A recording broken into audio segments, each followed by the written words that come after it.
মধ্যপ্রাচ্যের সংঘাত আবারও নতুন মোড় নিয়েছে। বিভিন্ন আন্তর্জাতিক সংবাদ মাধ্যমের প্রতিবেদনে বলা হয়েছে, যুক্তরাষ্ট্রের প্রেসিডেন্ট ডোনাল্ড ট্রাম্প ইরানের বিরুদ্ধে আরও বড় ধরনের সামরিক অভিযানের সম্ভাবনা বিবেচনা করেছেন। এর মধ্যে ইরান একটি নতুন যুদ্ধবিরতির প্রস্তাব প্রত্যাখ্যান করেছে বলে একাধিক প্রতিবেদন দাবি করা হয়েছে। তবে এ বিষয়ে এখনও আনুষ্ঠানিক কোনো তথ্য প্রকাশ করা হয়নি। প্রতিবেদন অনুযায়ী ইরাকের প্রধানমন্ত্রীর মাধ্যমে একটি যুদ্ধবিরতির প্রস্তাব তেহরানের কাছে পৌঁছানো হয়, কিন্তু ইরানের কর্মকর্তা সেটি গ্রহণ করেননি। তাদের বক্তব্য শুধু অস্থায়ী যুদ্ধবিরতি নয়, বরং দীর্ঘমেয়াদী সমাধান এবং হরমুজ প্রণালী সহ গুরুত্বপূর্ণ বিষয়গুলোর স্পষ্ট সমাধান ছাড়া নতুন কোনো সমঝোতা গ্রহণযোগ্য নয়। এদিকে প্রেসিডেন্ট ট্রাম্প এক সাক্ষাৎকারে বলেছেন, তিনি ইরানের বিরুদ্ধে ম্যাসিভ অ্যাটাক বা বড় আকারের সামরিক অভিযানের বিষয়টি গুরুত্বের সঙ্গে বিবেচনা করছেন। যদিও তিনি এটিও বলেছেন যে এখনো কোনো চূড়ান্ত সিদ্ধান্ত নেওয়া হয়নি। তার ভাষায় সব ধরনের বিকল্পই এখন আলোচনায় রয়েছে।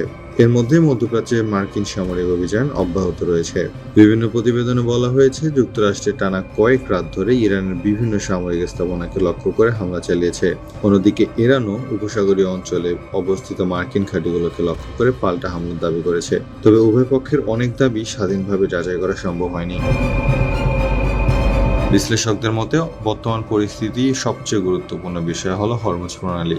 বিশ্বের সমুদ্রপথে পরিবাহিত তেলের একটি বড় অংশ এই জলপথ দিয়ে যায়। ফলে সংঘাত আরও বাড়লে শুধু মধ্যপ্রাচ্য নয়, বৈশ্বিক জ্বালানি বাজারেও বড় ধরনের অস্থিরতা দেখা দিতে পারে। ইতোমধ্যে তেলের দাম ঊর্ধ্বগতি হওয়ার আশঙ্কা নিয়ে আন্তর্জাতিক বাজারে উদ্বেগ বেড়েছে।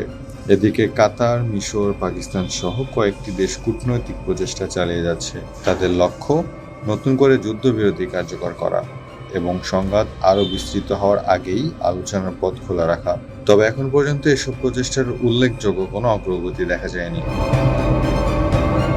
নিরাপত্তা বিশ্লেষকদের মতে বর্তমান পরিস্থিতি অত্যন্ত স্পর্শকাতর। একদিকে কূটনৈতিক আলোচনা চলছে, অন্যদিকে সামরিক প্রস্তুতিও অব্যাহত রয়েছে। ফলে যে কোনো নতুন হামলা বা ভুল পদক্ষেপ পরিস্থিতিকে আরও জটিল করে তুলতে পারে। সব মিলিয়ে ইরানের যুদ্ধবিরতি প্রস্তাব প্রত্যাখ্যান এবং ট্রাম্পের সম্ভাব্য বড় সামরিক অভিযানের ইঙ্গিত মধ্যপ্রাচ্যে অনিশ্চয়তা আরও বাড়িয়েছে। আগামী কয়েকদিনের রাজনৈতিক এবং সামরিক সিদ্ধান্তই নির্ধারণ করবে পরিস্থিতি নতুন সংঘাতের দিকে যাবে নাকি আবারও আলোচনার টেবিলে ফিরবে।